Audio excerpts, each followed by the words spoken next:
Hello everyone, welcome to my YouTube channel. How are you all? So today in this video we are going to have discussion on witnesses under Sunni law and Shia law. This is very much important when you are reading the essentials of a valid marriage. As we know that offer and acceptance जब शादी में मुस्लिम marriage हो रही है तो उस time पे जो भी ऑफर एंड एक्सेप्टेंस हो रहा है तो वो वन सिटिंग में होना चाहिए. ठीक है, we know that one meeting में ही कंप्लीट हो जाना चाहिए offer and acceptance. Now we are going to read witnesses का क्या कॉन्सेप्ट है Sunni law and Shia law के अंदर, कि विटनेसेस होने जरूरी हैं या नहीं. कौन सी मैरिज में? सुन्नी लॉ और शिया लॉ में. ठीक है, मुस्लिम मैरिज का हम लोग कॉन्सेप्ट पढ़ रहे हैं. सुन्नी लॉ क्या बोलता है? It says that under Sunni law the proposal and acceptance must be made in the presence of two males or one male and two female witnesses who are sane, adult and Muslims. Means Sunni law क्या बोलता है? ये बोलता है कि जो proposal है और एक्सेप्टेंस है it must be made in the presence of two males की प्रेजेंस में होना चाहिए. अगर टू मेल्स नहीं है तो one male and two female witnesses जो क्या होनी चाहिए? They should be sane, adult होने चाहिए and they must be Muslims. ये किसके अंदर है? सुन्नी लॉ के अंदर. जब ऑफर और एक्सेप्टेंस होता है हस्बैंड और वाइफ के बीच में उस समय जो प्रपोजल यानी कि इजब और दूसरी पार्टी क्या कर रही है? कबूल कर रही है. तो उस समय पे जो विटनेसेस होंगे सुन्नी लॉ के अंदर it must be in the presence of two males होंगे विटनेस. अगर टू मेल्स नहीं है तो one male and two females. ठीक है, under Sunni law. And absence of, अगर कोई भी नहीं है, ना टू मेल्स है ना वन मेल ना ही टू फीमेल है, तो ऐसे सिचुएशन में अब क्या होगा?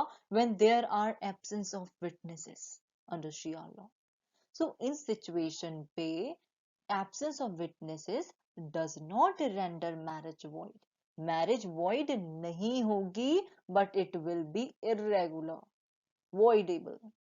ठीक है, इरेगुलर हो जाएगा वो मैरिज.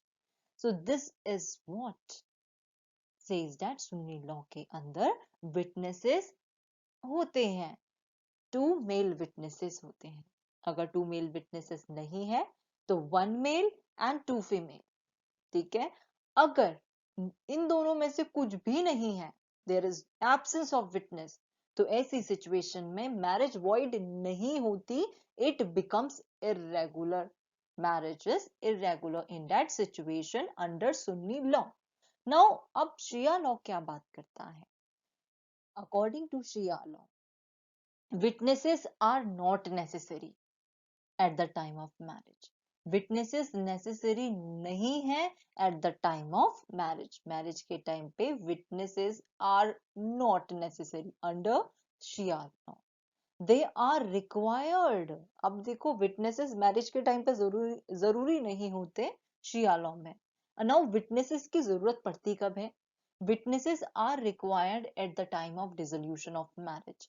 जब मैरिज इज बिकमिंग डिसोल्यूट, मैरिज का जब डिसोल्यूशन हो रहा है उस समय पे शिया लॉ के अंदर विटनेसेस की जरूरत होती है. See when the guardian of a minor contract the marriage on his behalf. अब कोई गार्जियन है, ठीक है, माइनर का, जो गार्जियन है माइनर के, उनकी वो अगर मैरिज को कॉन्ट्रैक्ट करते हैं ऑन माइनर्स बिहाफ, so ऐसी सिचुएशन में marriage also such marriage also requires at least two adult witnesses under Sharia law. This is very much important. ठीक है, so this was all about Shia and Sunni law witnesses related which I have discussed right now.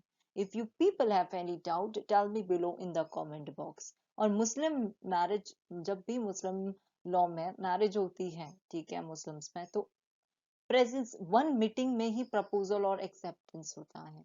Like proposal अभी दिया तो acceptance भी आज ही देना है उसी वक्त मैरिज के टाइम पे. ये नहीं कि आज प्रपोजल दिया 1 मंथ के बाद एक्सेप्ट कर रहे हो. No, it should be in the मतलब कि उसी समय वन मीटिंग में होना चाहिए और रेसिप्रोकेटी होना चाहिए, यानी कि there must be reciprocity between offer and acceptance.